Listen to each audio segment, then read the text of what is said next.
मेरे प्रिय बच्चे, आज मैं तुम्हारे हृदय के उस खामोशी को सुन रहा हूँ जिसे तुम किसी से कह नहीं पाते। तुम्हारे होठ चाहे शांत हो, पर तुम्हारी आत्मा मुझसे प्रश्न कर रही है, बाबा, मेरे साथ ही ऐसा क्यों हो रहा है? मैंने किसी का बुरा नहीं किया, फिर भी मेरे जीवन में इतनी परीक्षाएं क्यों हैं? मैं तुम्हें आज एक गहरा सत्य बताने आया हूँ। ध्यान से सुनो। तुम्हारे साथ अन्याय नहीं, न्याय हो रहा है। तुम्हारी दृष्टि केवल वर्तमान को देख रही है, जबकि मेरी दृष्टि तुम्हारे समस्त कर्मों, तुम्हारे भविष्य और तुम्हारी आत्मा की यात्रा को एक साथ देखती है।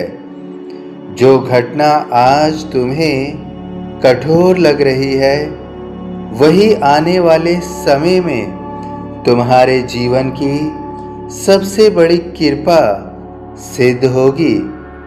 तुम बार बार अपनी तुलना दूसरों से करते हो। तुम्हें लगता है कि जो छल करते हैं वे आगे बढ़ रहे हैं, और जो सत्य के मार्ग पर चलते हैं उन्हें संघर्ष मिल रहा है। परंतु यह तुलना ही तुम्हारे मन का सबसे बड़ा भ्रम है।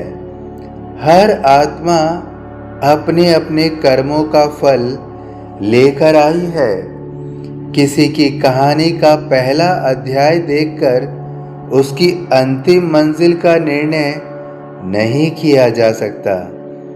इसलिए किसी और की सफलता देखकर अपने जीवन को मत तोलो।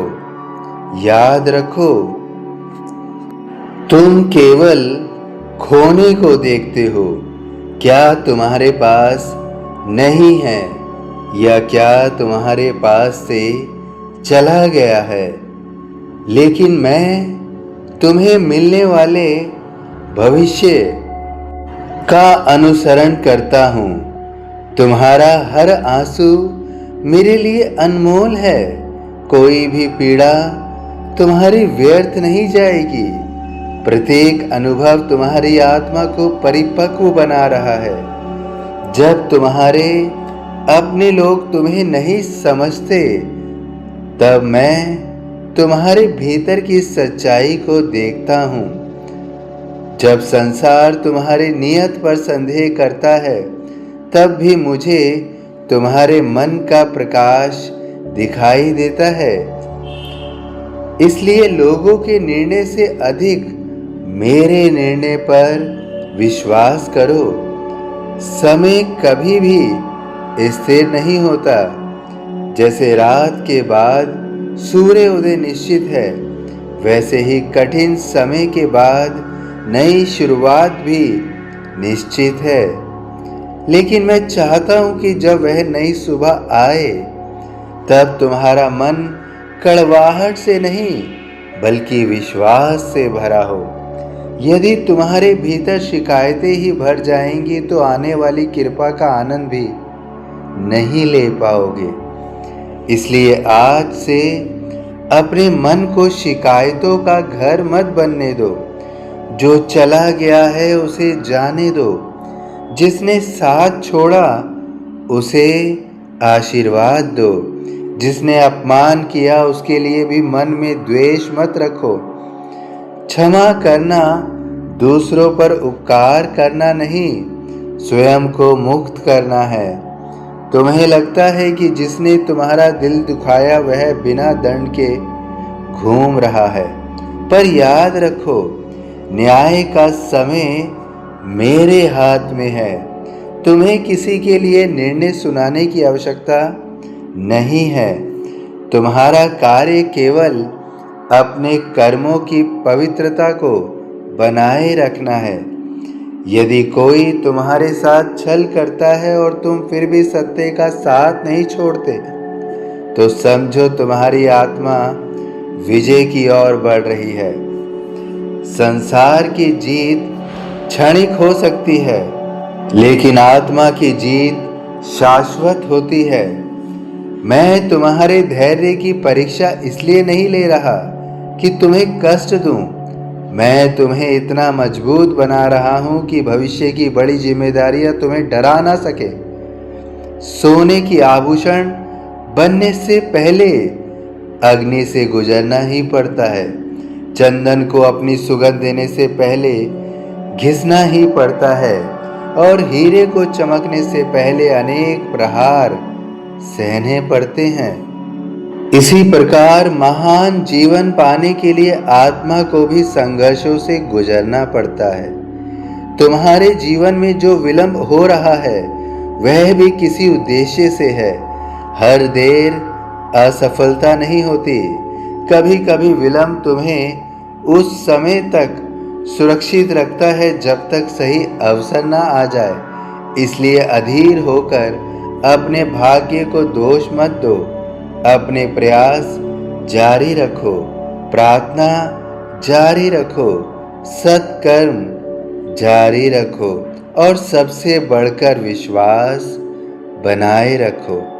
याद रखो, मैं केवल मंदिर की मूर्ति में नहीं हूँ।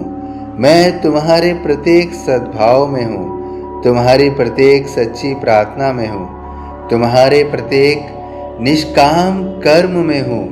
जब तुम किसी भूखे को भोजन कराते हो, मैं वही हूँ। जब तुम किसी रोते हुए व्यक्ति को सांत्वना देते हो, मैं वही हूँ। जब तुम बिना किसी स्वार्थ के किसी की सहायता करते हो, मैं वही मुस्कुरा रहा होता हूँ। मेरे बच्चे,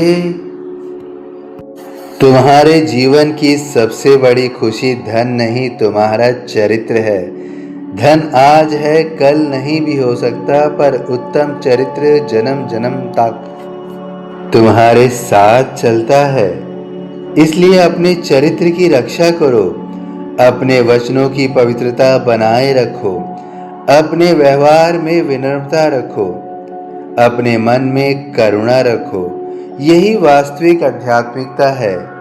आज मैं तुम्हें एक वचन देता हूँ। यदि तुम सत्य, धैर्य और विश्वास का साथ नहीं छोड़ोगे तो कोई भी परिस्थिति तुम्हें लंबे समय तक रोक नहीं सकेगी। मार्ग कठिन हो सकता है, लेकिन मंजिल तुम्हारी ओर बढ़ रही है। तुम अकेले नहीं चल रहे, तुम्हारे प्रत्येक कदम पर मेरी दृष्टि है। जब तुम थक जाते हो तब मैं तुम्हें संभालता हूँ।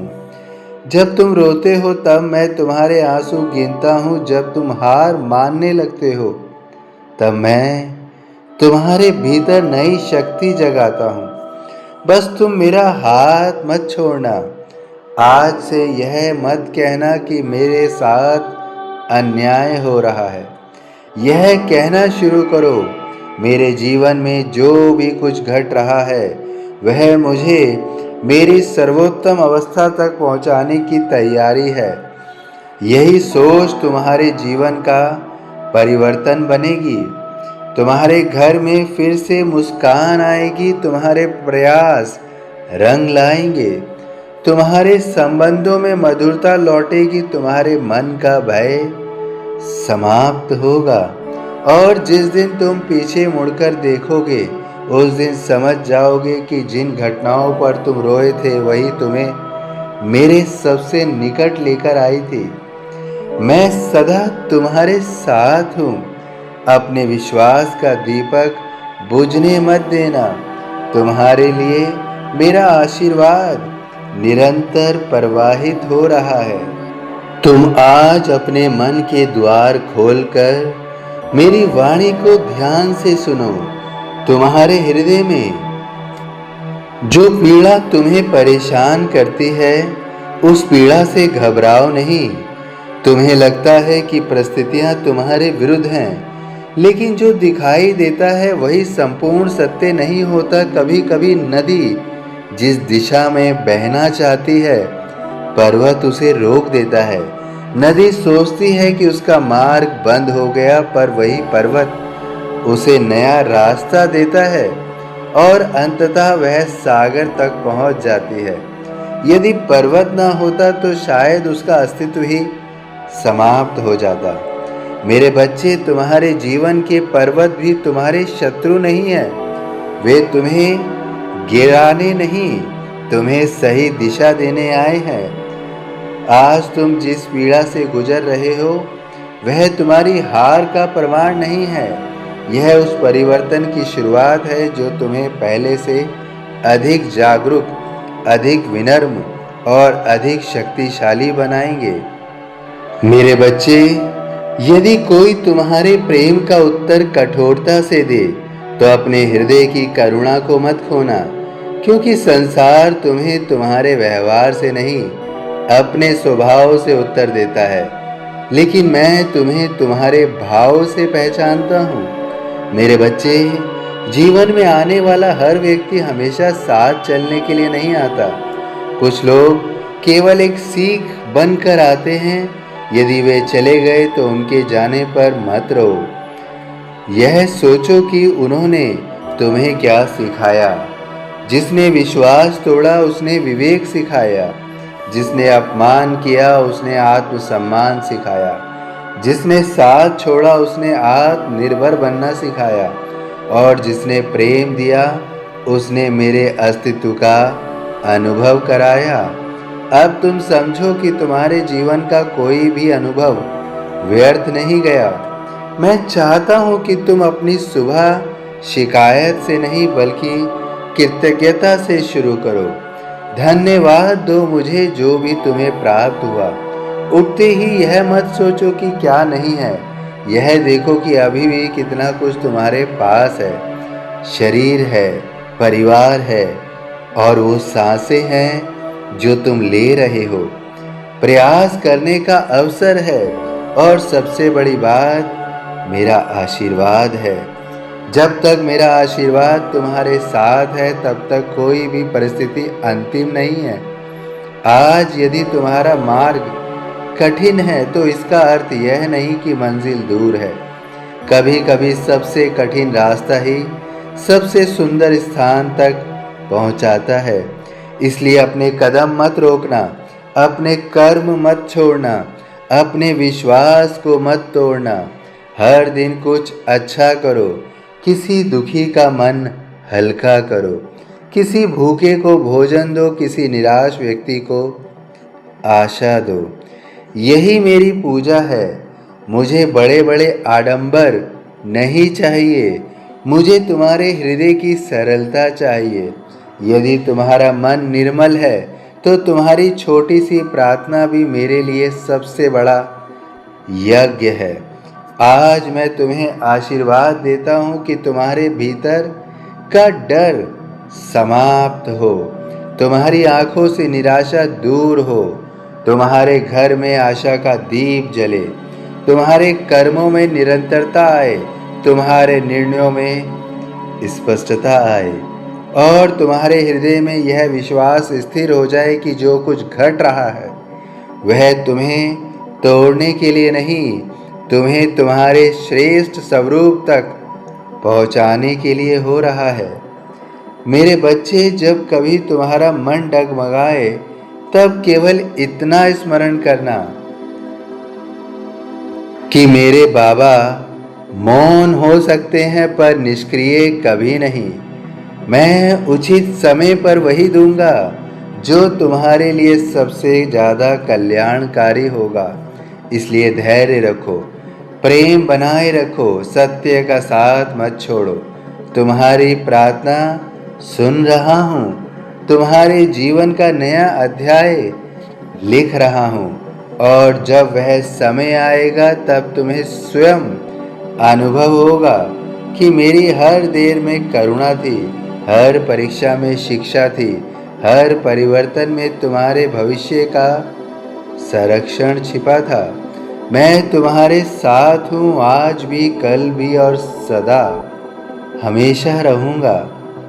इसलिए किसी अन्याय से डरो नहीं, क्योंकि तुम्हारे साथ अन्याय नहीं, तुम्हारे साथ न्याय हो रहा है। क्योंकि मेरा न्याय समय से बंधा नहीं, सत्य से संचालित होता है, इसलिए तुम्हारे साथ न्याय हो रहा है, तुम्हारे साथ न्याय हो रहा है। सभी साईं भक्तों से विनम्र निवेदन है कि यदि वीडियो पसंद आई हो तो वीडियो को लाइक अवश्य कीजिए, अन्य साईं भक्तों में इसे वितरित कीजिए, शेयर कीजिए, क्योंकि कोई अगर पीड़ा में है तो इसे सुनकर उसका मन शांत हो जाएगा। इस चैनल को सब्सक्राइब करना बिल्कुल मत भूलिएगा और बेल आइकॉन के बटन को अवश्य दबाइएगा, ताकि समय समय पर साईं का संदेश प्राप्त होता रहे। और मन में जो भी व्यथा है, जो भी दुख है, जो भी भाव है, उसे कमेंट बॉक्स में अवश्य लिखिए। और यदि मन सुख और शांति से भरा हुआ है तो लिखिए ओम साईं राम।